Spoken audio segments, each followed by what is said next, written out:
நெஞ்சிலே நெருப்ப வச்சா நீரும் அணைக்க முடியுமா?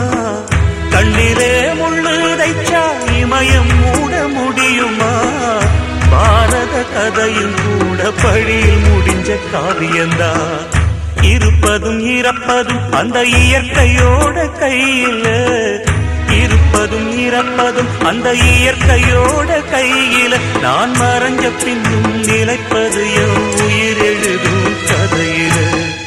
சந்திரனே சூரியனே நட்சத்திர நாயகனே, சந்திரனே சூரியனே நட்சத்திர நாயகனே.